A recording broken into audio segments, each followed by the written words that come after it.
So let's set the scene here. So we're talking about children using the internet. Right now we've got social media sites, Twitter, Facebook, etc. They say that new users have to be 13. Parents say that 15 should be the cutoff for when children start using social media. To be honest, Pete, this all sounds quite arbitrary to me in terms of where we put the different cutoffs, particularly as different countries around the world have different age limits. I mean, is there actually a correct age? Well, I think you're right. It is a bit arbitrary.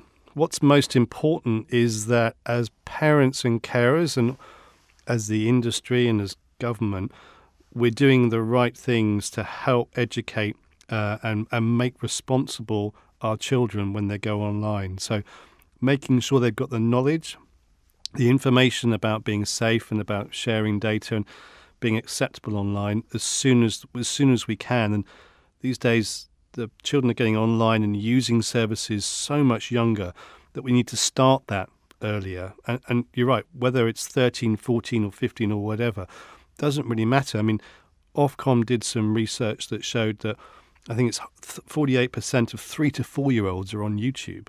And, that's just an incredible amount. And clearly you can't educate them about the risks, but you can put controls in the place, which means you've got to know yourself as a parent what to do and what risks are out there. And as they get older, then you've got to make sure you talk to your children and explain to them what it's like online, what's really good and what could go wrong and what to do if it does. I think it is worth actually laying that out. We all think that, the internet, we all use it and we know that there is potential bad stuff and odd stuff out there. But what are the actual risks here? Because every generation of parents fears what their children are up to when they're not around. I mean, is this just the next generation of video nasties, computer games, etc.? What are the actual concerns that parents have?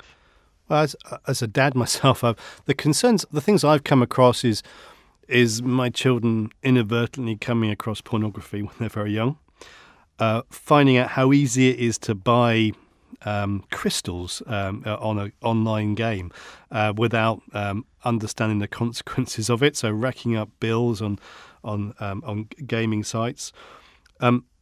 Also attachment. So emails coming promising the world and with an attachment which actually then just downloads some malware onto your machine.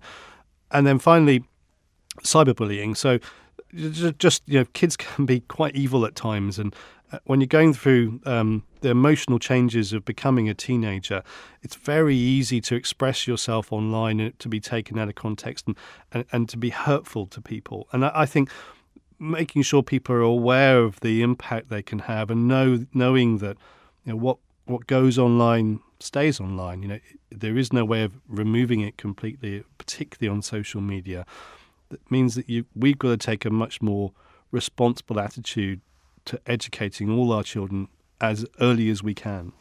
And what about from the social media platforms themselves? I mean, they have come under fire a lot recently from users and from government about the kind of content that's hosted, but also their attitude towards children using the services.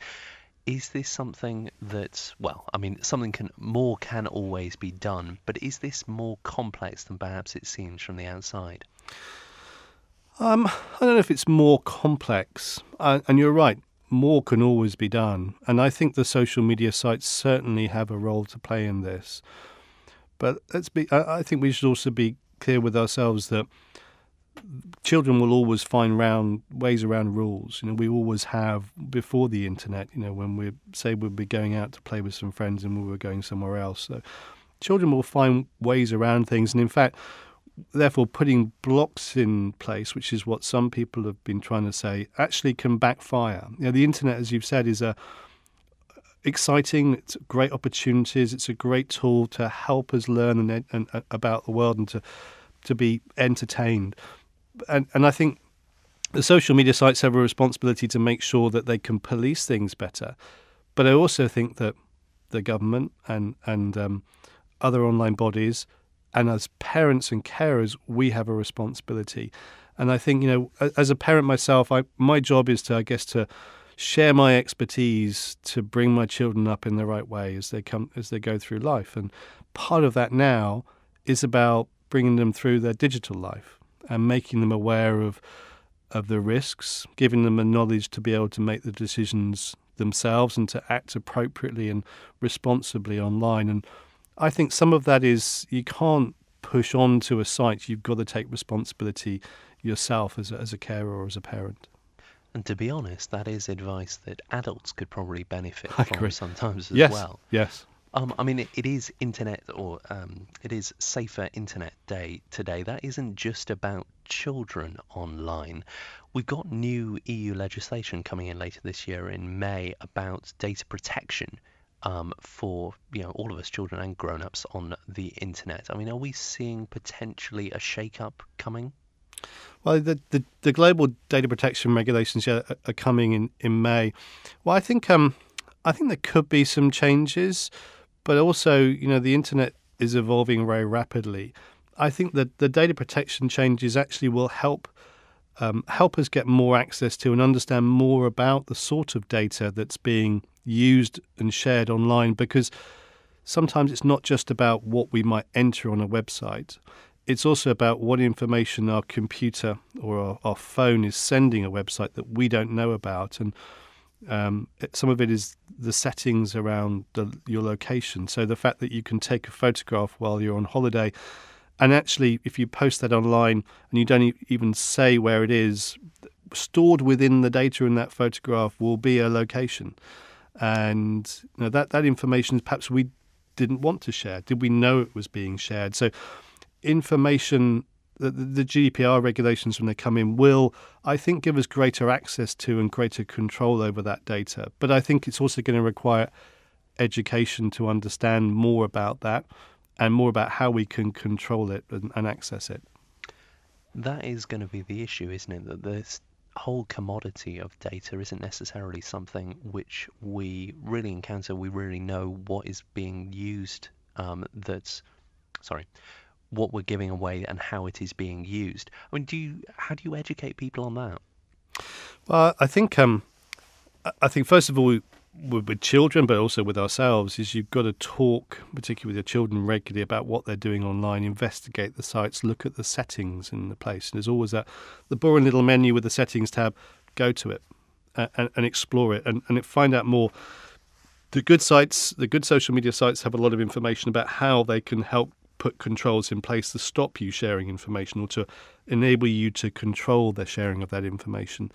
And if you're not sure, then don't use it. There are laws and regulations. Not every company, of course, will abide by them. But it's boring. You'd always say read the terms and conditions, but it's dull and boring and long, and who really does? But I do say look at the settings on the site. Look at particularly on social media, to understand what information you could be sharing, and just stop and think about, should I give this information if I'm tapping it in? What other things could go wrong in the future if I even just from clicking on this link? So it's just being a little bit more cautious about things and understanding that whilst the internet's good, it's a tool and it can be used for ill purposes too. Pete Turner, thank you very much indeed for your time this morning. Very much appreciated. Good to speak to you, Pete. Hope Thanks. we will speak again in the future.